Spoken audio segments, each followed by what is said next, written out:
Welcome to the Roniel and DaRon podcast show. I'm DaRon. And I'm Roniel. On this special episode, we're going to look at how to dissect malware that has been sent to you. In this particular case, we received a phishing email that claimed that it was notification that we have been served. Now, we've told you before, if the police are coming after you, they aren't going to call you or email you. The same is true if you are being served. You're not going to be emailed. You're going to actually physically have someone show up. The way it works, at least in the United States, a lawyer or a private investigator or a member of law enforcement, sometimes it's other individuals, and a member of law enforcement can be a constable, sheriff. Police don't generally do it as much, but usually your constables and sheriffs are more likely to serve you. And it all depends on what you did as to who winds up serving you, as well as who, of course, is going after you. But in general, that's how it works. And oftentimes it's a lawyer if it's a civil matter.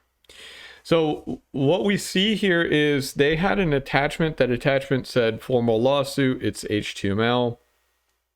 We can see this HTML has a pair of script tags inside of this body tag. The first script tag that actually matters is going to be right here. The second one's major point and purpose is to go through and actually decode what's inside data. Okay, so data is a base64 encoded object. We know that, number one, because they're calling base64 to blob, but also because we recognize this string here. Anytime you see that mixture of uppercase, lowercase, especially if you see a lot of A's grouped together or anything like that, that oftentimes is going to symbolize that it's base64. And the real dead giveaway, other than things of that nature, is if it has an equal sign or a double equals at the end. That's called padding. Now, if this were the perfect length, so padding wasn't needed, you wouldn't see either an equals or a double equals. Now, I decoded mine using Linux. In fact, I did everything in this using Linux, and you can just call echo in this string, and then you pump that via pipe to base64-d for decode, and then you put a dash at the end, and then you can pump to a file, and you've got what the executable is. So while I used Linux, you can use something like Burp Suite if you'd prefer, or anything of that nature. I'm going to show that really quickly just so that you can see the text in an easy format, but I'm also going to show it just so you can see this HTML encoded data decoded so that maybe you can understand what they're trying to do here. This, of course, is all for obfuscation, and oftentimes it's an attempt to bypass antivirus and things of that nature. So we can see a lot of the characters that were previously encoded are now in fact decoded. It's very simple. This is exactly what I would have expected from JavaScript designed to base64 decode. And it's incredibly easy to read. So we can see, for example, this call this, they use the ampersand pound 105 semicolon for the I, just to break it up. The large point and purpose of a lot of that is to try to evade a lot of anti-malware tools, which is ironic because smarter anti-malware tools would, quite frankly, look for lengthy strings of things like this. And I don't care if you're talking about a web application firewall, web proxy, or if you're talking about something like anti-malware software, so antivirus. If I saw lengthy strings of ampersand pound and then the decimal coding or if I saw the hex coding, I would get suspicious, but a lot of them don't. Most of them don't, as we saw since this particular file flew through so many anti-malware vendors until we submitted it. I did run this through VirusTotal. So if you've never been to virustotal.com, I would strongly recommend, if you ever have anything that you suspect is malware, to definitely run it through there. That will scan whatever it happens to be. It can be a website, it can be a file, or things of that nature. That will scan that thing, and then it will provide you a report based on what a number of anti-malware software says, but also based on things like the file data itself, the file metadata, and things of that nature. We can see here that it's actually not detected by the vast majority. The ones that do detect it are probably picking it up just because of all of that encoded text that we saw. So we can see we've got ESNet nod 32, and then we have, it says Microsoft, and that may be the case, but I did try scanning it myself with Defender and some of Microsoft's tools, and they did not pick it up, and they still don't pick it up. We can see here this provides our hashes. That's useful because I don't necessarily have to scan the file.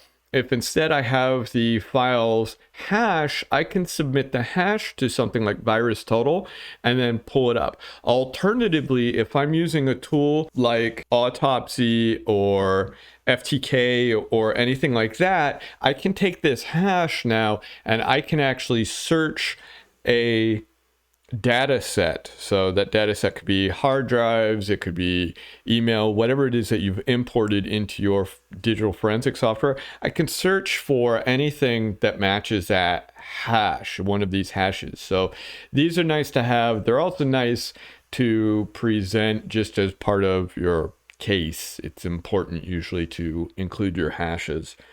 My recommendation if you're working on a case is always use SHA-256 or 512, something like that. You can use one of the better hashing functions. Never use MD5, and really people should have avoided SHA-1 for some time now. Now this was an HTML file, so you'll see there's not much data here available. You'll see we actually were the first ones to submit it. I submitted this. For the benefit of you all, I will base64 decode this in Burp Suite. I usually wouldn't use Burp Suite for something like this. Like I said, I actually already used base64, which is a Linux tool, but this is just more convenient for users who don't happen to have Linux. And we can see, of course, what we see out of this is it's an executable. That's actually what all this header data is telling us, is that it's an executable, and that specifically it's a Windows executable. It's not a surprise here, particularly since it made mention of the IE hack in there. You'll notice we've got GUID, blob data, we see all this other stuff. This is exactly what we would expect to see with something that has been compiled for C#. And we can actually even see user administrator desktop WGDPDB. So you've got some good data that comes out of this. If we were running strings on this in Linux, I think we would actually be pretty happy with what we see.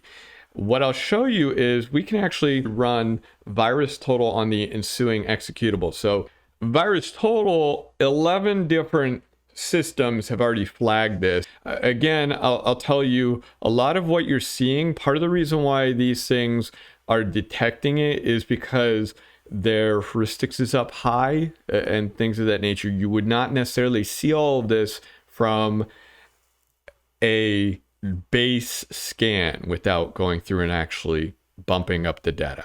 So again, looking at this executable, and you'll notice it's called WGD.exe. You'll notice it says the file itself, the executable, was created on the 26th of November at 21:04:49. This is UTC, and that is important. And we'll actually see that when we take a look at this. You'll see it is a .NET executable. We actually already knew that. And you'll notice I had mentioned that when I was looking at the headers on this and looking at some of the data, that it was a C# .NET tool. And there are a variety of reasons why we know that, and we'll get into that a little later. We can see it's a Win32 exe. We can see a whole bunch of different data tied to this. Right. So apparently the name wgd.exe.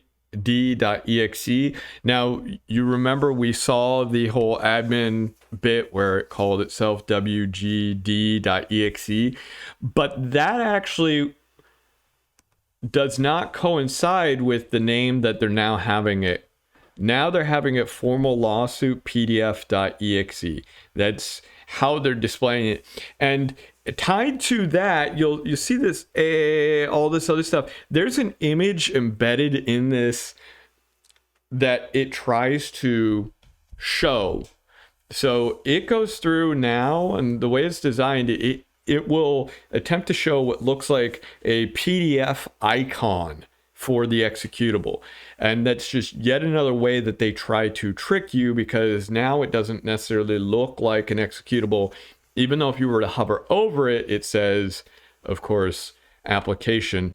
We can see some data tied to the .NETiness of this application. We can see it was compiled for the 386 or later, so that's almost as wide open as you can get compilation wise. You're not going to see many systems that can't run this unless, I mean, there are some specifics tied to that, but especially not in the Windows world, which is what this is targeting, since of course it is a Microsoft Windows executable. We can see there are three sections in here: .text, .rsrc, which is of course your resources, and then .reloc.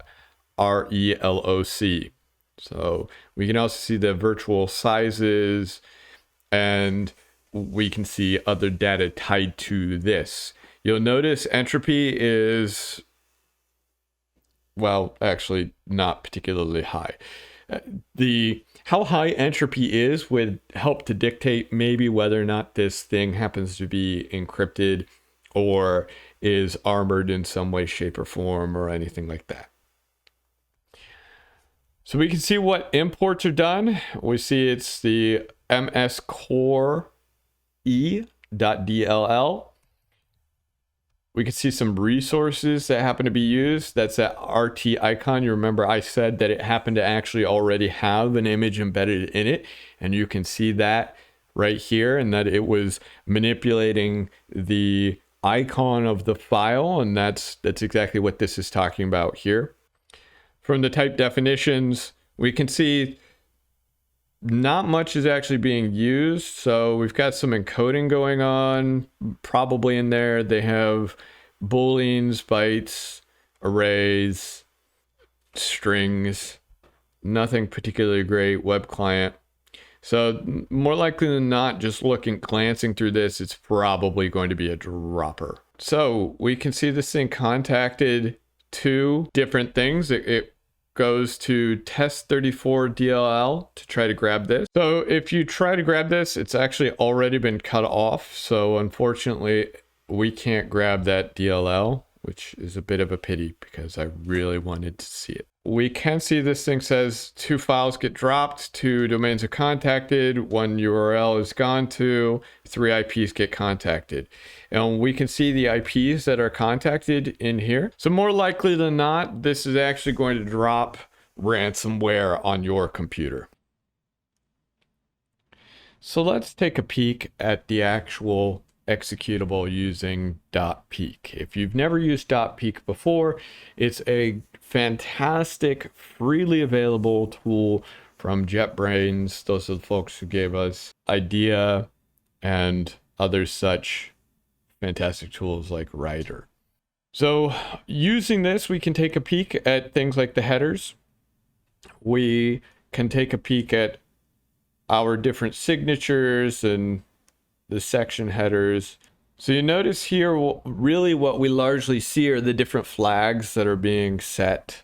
And these are all just header values. If we were to look again at the hex through hex dump or something like that for this executable, we would see this same data. The only difference is this has now parsed it out in a meaningful way and provides you some information about it. So headers aside, so we can see when this was created. We can see when the file itself, the malware itself, was created. And again, this time is in UTC. So as we saw with VirusTotal, and this is actually exactly how it pulled it, was from the headers themselves. We can see the creation date and time, just like what we saw in VirusTotal through this. We can see that machine architecture, which again is that i386. That, of course, is a 32-bit architecture, but it's been around for a long time, and most any processor you see is going to match and be compatible with that. We can see here that it was created to be wgd.pdb. That's important because we should recall that the .pdb file was being placed inside of the various Windows system folders by the malware as it executed and did its thing, which included changing a large number of components. So the size of code says here it's C00, which actually is pretty small. That's not a surprise. Most malware you're going to see today is pretty darn tiny. So we're going to get outside of the headers. We don't need those. Let's actually start looking at the application itself. All right, so this is program.cs. You'll notice we're actually able to decompile this. The reason why we can decompile this is because it is a C# application. Anything written in C# is easily decompilable. So we can see from the decompilation headers here that this is wgd.exe. You'll note again that does not coincide with what this file is supposedly getting called according to the HTML. Instead, it winds up getting called formal lawsuit.pdf.exe. Now, the reason why they went with .pdf.exe is because they're hoping that you'll only see the .pdf and you'll think it's a PDF. That's also why they go through and give this application that PDF icon. So here's their private static void main. Looking at this, we see creates a new web client, which connects, as we can see, to this particular address here. Now, we can take a quick peek at that and see immediately this URL is encoded, and that's going to be HTTPS, and it looks like it's a shift. So it looks like it's ROT13. And if we shift it, what we see is https://asds4.000webhostapp.com/test34.dll. Now you should recognize that URL because we saw that in VirusTotal. Now the next thing we see is this string here after it's finished downloading and then loading that assembly from the download. When we ROT13 this particular download, we instead get a Discord link. So it's pointing to HTTPS CDN, which is Content Delivery Network, .discordapp.com/attachments 1-387-522-87-430-1-037-91387-938-7-938-7/cold.exe. Again, it downloads that, and then it creates a new object. So that new object that it's passing in is c:/windows/microsoft.net/framework/v4.0030319/msbuild.exe. You'll notice they call invoke. The string here is main.main. This is rot13 for main. So ultimately what they're trying to do here is invoke the other application which they have you download. Now, this noper that we have here, all of this is just rot13. And we can see here, of course, the plus and minus 13. That plus and minus 13, again, just shows you what we're working with here is rot13. Now, we guessed already it was rot13 because looking at this, it's obviously shifted over. I already know this is going to be an address, a URL based on this, and I can take an easy guess that it's going to be HTTPS.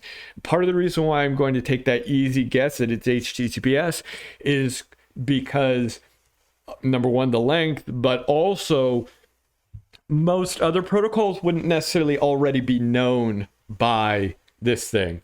So this here is what you call a Trojan dropper. Its only point and purpose is to download these other DLLs and executables and then run them. Now it has two of them, one of which is already down. For whatever reason, it's 404ing when we tried to snag the actual application. So real quickly before we continue, let's take a peek at what comes from a sandbox. So we submitted this particular executable, our original executable, to a sandbox. And what we get from it is similar to what we saw with VirusTotal, which makes sense because of VirusTotal, of course, uses a sandbox to do its thing. So malicious artifacts seen in the context of the contacted host. You'll see a lot of stuff like this. So this webhostapp.com apparently is heavily used by a lot of individuals for hosting malware. paypcompany.00webhostapp.com/login, for example, and then memnzsba.00webhost, so on and so forth. So these aren't things that have been connected to by this. These are similar sites that have been flagged before as being malicious that are related to what it sees as far as this is concerned. Now you'll notice there's a lot of fluff in here. So it makes a call, of course, to the debugger. We saw that when we were looking at the code. It creates guarded memory sections. Yes, we saw that when we looked at the code. It reads the computer name. We saw that. Reads the GUID. We saw that. I will point out, if you didn't notice, the reference to MITRE attack matrix. That's yet another MITRE tool, you may remember, but previously we talked about MITRE, especially in comparison to OWASP. MITRE in general has been picked up by much of the greater industry as it's relevant to things like this. Creates and reads software policies, queries volume information, contacts domains. See, one important thing to note is what it doesn't complain about is contacting that second domain, contacting Discord to grab that exe. And part of that is because we're failing to get to that point. What we see is the application is crashing and it's crashing early. So we can see, as we've already mentioned here, it requests that PDF icon, and that's part of what you saw all up above. So much of what it's complaining about up above is really tied to requesting that PDF icon. So the application itself winds up crashing out early and failing because of that 404, which is why we don't ever see the cold.exe grabbed. You can see we ran this report on cold.exe, which is downloaded and then executed. And this has been around for a little bit. It was originally around as stub.exe, where you see it was compiled in 2020. And we can see, of course, it's a .NET application as well. So we saw how WGD pulls cold.exe. We see that in the second address. Now, because it's currently failing here, the application is crashing out. However, what we can see from here then is cold.exe. Let's actually take a quick peek at the code itself. So we're going to close WGD, which normally would load this up. And we see we have this application broken down. So we have our public static main. This thing can be put on a delay, and it will wait. We look, the delay is 3. So this is base 64 encoded. This is our group. The plus can be swapped out. So you notice the pluses and the slashes. There are different versions. There are 2 different versions of base 64. One is compatible with things like URLs, and the other is not. And so you'll see one that has spaces instead of pluses and one that does not have spaces instead of pluses. So we have our hardware ID. Just taking a real quick peek to the settings, let's actually start looking at what each of these happens to say. So as base 64, it's actually a pretty meaningless string. And you'll actually note that with each one of these, just glancing at the base 64, what I'm seeing in each one of these is such that these are going to be meaningless strings in and of themselves. They're all binary, every single one of these. The reason why they're all binary is because this thing is actually going through and performing encryption on each of these settings, and it's decrypting every single setting that we see in here. So let's take a quick peek. We see settings delay is set to 3. That one's not encrypted. It's not encrypted because they don't decrypt it anywhere, which is why they don't encrypt it anywhere. The first thing this thing is going to do, apparently, is go to sleep for approximately 3 seconds. The next thing it does is it's going to kill itself if settings.initialize settings fails. So let's go to initialize settings. It grabs the string from up above and decrypts it. So the string up above is settings.key. This is going to be our AES key. So we can actually decrypt everything because they give us the key. So let's take a peek at what this AES key happens to be. So the AES key is embedded right in here. So this is the AES key. This is what they're encrypting each one of the settings with. You'll see this in a lot of software. You have to protect your sensitive data somehow. Well, how the hell are you going to do it? You have to bundle the key in if it's symmetric encryption. Asymmetric encryption, they would have instead had to have included the certificates. That wouldn't be very useful to them, because if their goal is really to hide the data from us, they lose all of that. So we have our AES key now. So the next thing we're going to have to do is start decrypting all of this data. They're using AES 256, but as we can see from their imports, importantly, as we can see, they're using AES 256. And we'd wonder, because there's a lot of data missing from here. Are they using CBC? Do they have an IV? What mode are they operating in really? And based on that mode, what settings do they have in here?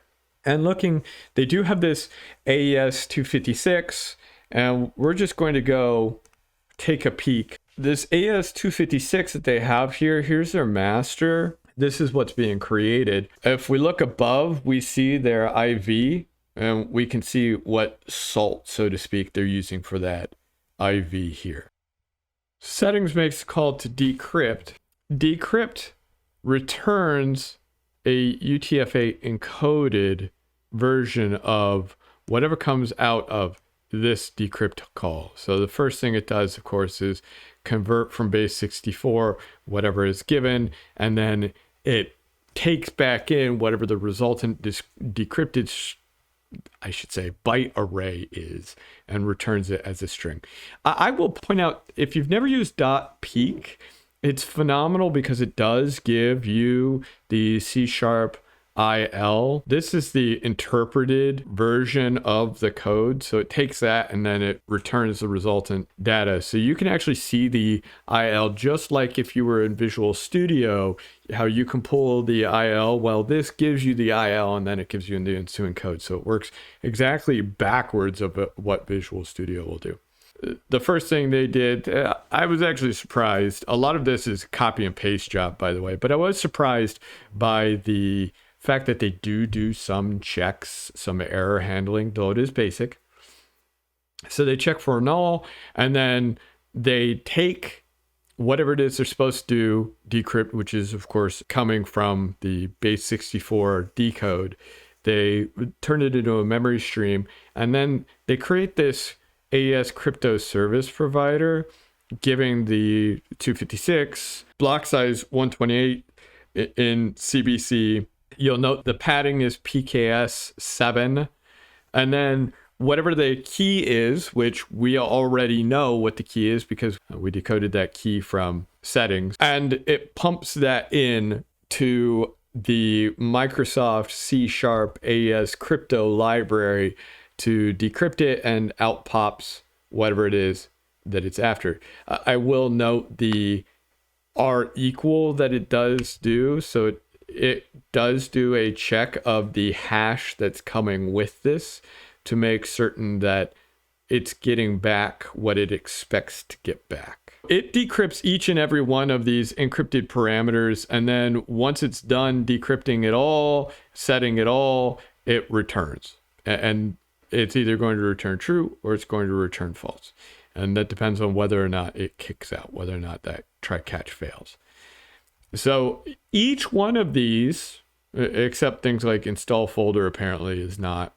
Now, I have taken the time. I decrypted all of these. It's ridiculously quick. So we see up here, this is the key, the AES key. We can see hosts was set to 207.32.217.249. Looking out on port 2021. We see it's looking for version 0.5.7 Bravo. It's not set up to install. And so we see the MTX value. We see the certificate that it expects. And then, of course, the server signature embedded in there. And that's base 64 as well. We can go through and base 64 decode that one more time if we want. Anti is turned off. Pastebin is null, so it's not going to point to a pastebin. We see the group is default, and BDOS is set to false. If it's supposed to prevent analysis software from being able to detect it, then it runs this method here. And looking at this is run anti-analysis. So what this really tries to do is, you'll see, it checks to see if your debugger is on. It checks to see if it's running in a sandbox. It checks to see if the disk size is real small. It checks to see if it's running in Windows XP. So all of those things are signs that it's running in a sandbox in a controlled, contained environment where someone's trying to do digital forensics on it. We can look at each one of these. Is small disk simply checks to see if the system size is, the total size is less than or equal to 61 gigabytes. So if the system is sitting on a 61 or lower gigabyte drive, it's just not going to do anything. It checks to see if the operating system has the word XP in it. This is that select star from Win32 system. So it's checking to see that system data that comes back to see if it's running in VMware or in any kind of virtual environment. Something like, so we see VirtualBox, VMware, or if it's running in a Microsoft virtual environment. This checks to see if the debugger happens to be turned on.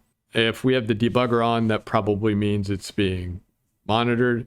And then, of course, the last thing it tries to do is check to see if it's in a sandbox by looking for SBIE-DLL. So the anti-analysis is currently actually set to false, so they would have it run no matter what. Run if it's a sandbox or run if it's not in a sandbox.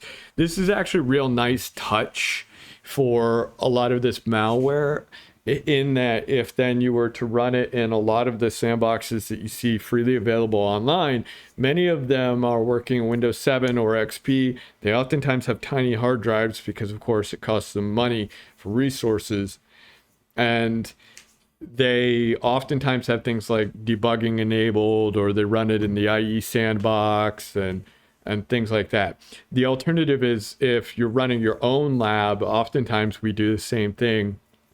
Many people do the same thing in their own labs. They happen to have very small systems that they boot into, or they're running VirtualBox or VMware or something like that, some free system. Now you'll notice if you're not using VirtualBox, if you're not using VMware, and if it's not running on a Microsoft virtual server, then and it has a bigger hard drive and it's not running in debugging mode, then it will not, in fact, trigger.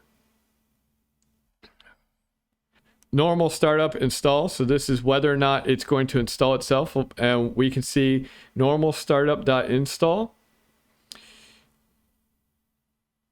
It goes through and it's going to install itself. You'll see it's installing itself as a scheduled task. This, of course, is the string backwards. It's software, Microsoft, Windows, current version, run. So it's adding itself to run. If the user is not an administrator, so we can't create this scheduled task, it adds itself to run. This registry key, if you don't know, would cause it to run every time you log in. It goes to sleep, and then it does some minor cleanup of itself after all is said and done.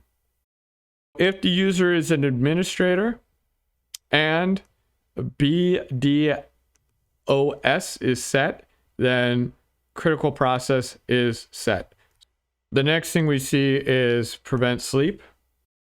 You'll see here set thread execution state, continuous, system required, display required. We'll take a quick peek at some of the other methods that are available here to us. You will note it has this hardware ID generator. They take in your processor count, your username, your machine name, OS version, the drive size, and that is how they get their hardware ID. Some basic hash stuff, nothing useful there. This is to send your hardware ID off to the nether realm. Client info, hardware ID, user, it has your username, operating system, whether or not it's 64 or 32-bit. They have the executable path, version data, whether or not it's a user or an administrator, paste bin setting. Now, the antivirus, when we look at this looks at the security center and is looking for any antivirus products from the Microsoft Security Center, and then it's going to return whatever that product is. In Windows, you can set up different anti-malware tools, and then Windows will integrate with Microsoft Windows. All this does is grab that data and return what it is, so that they know what antivirus you're using. Whether or not it's been installed, when the malware was written to your system, and then your group. Now we know the group here is default, and it returns this data here back to us. You can see we can look to see who's calling a given method, and we can see here we create a TCP connection. So this thing can go to pastebin and grab the credentials for the remote access tool. and then require those credentials in order to connect to the server. If pastebin is null and our pastebin happens to be null, it then grabs the host, it splits the host on a comma. Our host actually had no comma, so it's only going to a single host, but if it did have a comma, then they would pick a given host. Ours only has one port, is valid domain name. That would be valid. So it's an IP address. We go here, it connects to it. Next, it checks to see if it's connected. It's now going to do SSL, and it's going to use the provided certificate. And we already know what that certificate happens to look like. We have our certificate. We could actually go through, and if we wanted to, connect to this particular server just to see what all is on it and screw with the individuals. I wouldn't recommend it, but you could. Now you'll notice it does send periodic pongs. It does wait for messages to and from the server and things like that. There's nothing particularly great in this. We send off our hardware ID as part of some of the data that we send, just to begin with.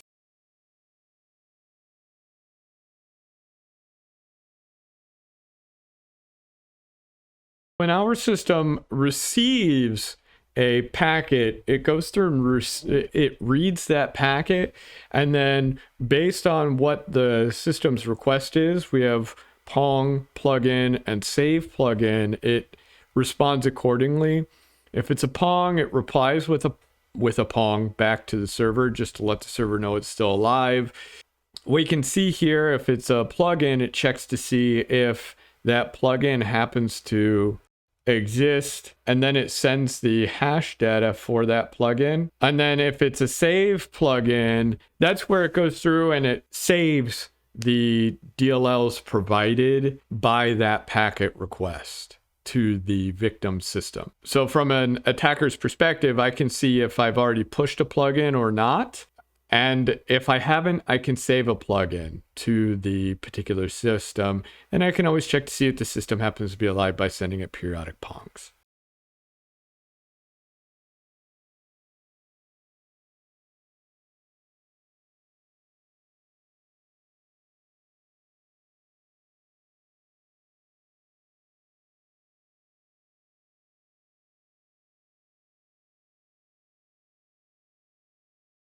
The final thing we see within that main method is it tries to connect, and if the system isn't connected, it goes through and reconnects and reinitializes that client. And it will do so over and over and over again. That initializing the client we saw is where it checks to see if it's connected and sends over its system data, etc., etc. So we can see it's actually a very basic application. There's nothing particularly complicated in here. That tends to be the case. They have this AES encryption on here, but it doesn't really do much. We can see all it does is it downloads two different DLLs, one of which isn't working right now, and so it crashes, but the other of which is an executable designed to create a remote access tool. So we've looked at both of these tools. This dropper is incredibly basic. There's hardly anything to it. That tends to be the way with most malware. And it's the actual remote access tool that has some meat to it, coming in at about 45 kilobytes, but it's incredibly tiny in and of itself. And most of that space is taken up with very basic TCP/IP sending, receiving, connecting kind of activity, plus the AES encryption and decryption functionality. And they also have some hashing functionality. But the remote access tool in and of itself is incredibly tiny. And that's one of the important things to note is you'll hear the word advanced persistent threat, the phrase advanced persistent threat thrown around an awful lot. And we can see here there's nothing advanced about this. There's nothing persistent about this. It's not like they try. As far as threats go, it's a fly-by seat of the night kind of deal. This is a very simple, easy threat. The only difficulty, so to speak, is that the way they are able to write these days makes it very hard for anti-malware programs to pick up the latest and greatest because it's changing so frequently. What you key in on as malicious behavior is getting harder and harder since these things have become more and more shell applications, and all they do is they grab other applications, other modules that then go through and do whatever it is that they do. But what they do varies widely, and it's not necessarily harmful. Reading some basic registry keys. Plenty of applications read registry keys. Writing to very basic registry keys. Plenty of applications do that. Getting system data. Most installers do that. In fact, a lot of applications get that system data.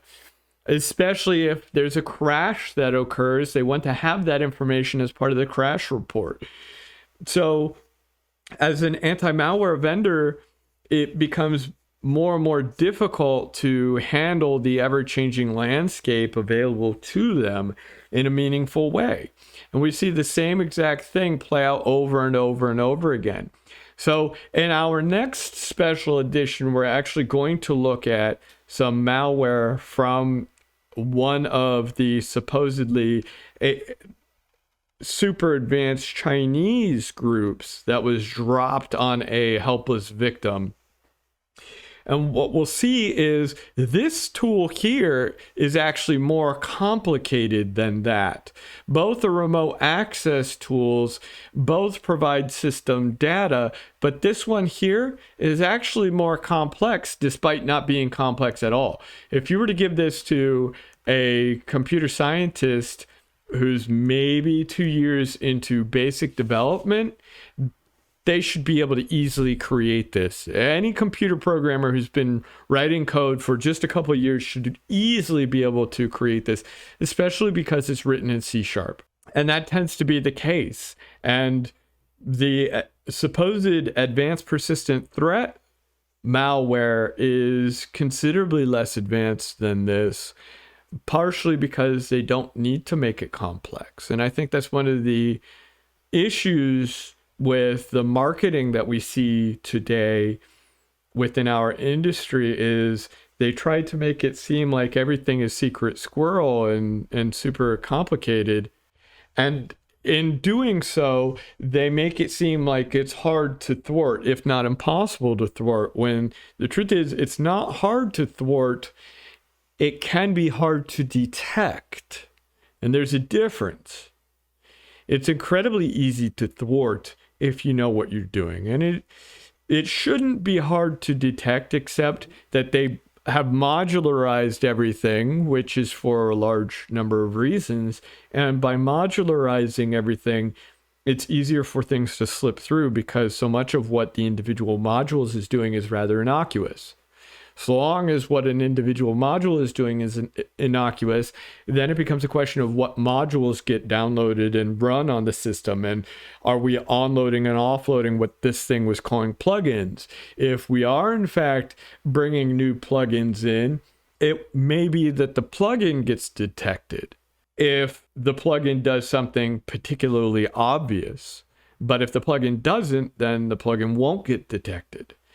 So this is malware in a nutshell. A lot of malware has moved to this modular system. It's a shell of itself. It's a very framework design. And it doesn't matter if you're talking about stuff that's coming from cyber criminals or if you're talking about stuff that is coming from nation states or if you're talking about stuff that is coming from elsewhere. For the most part, now, malware is incredibly modularized and it's very simple.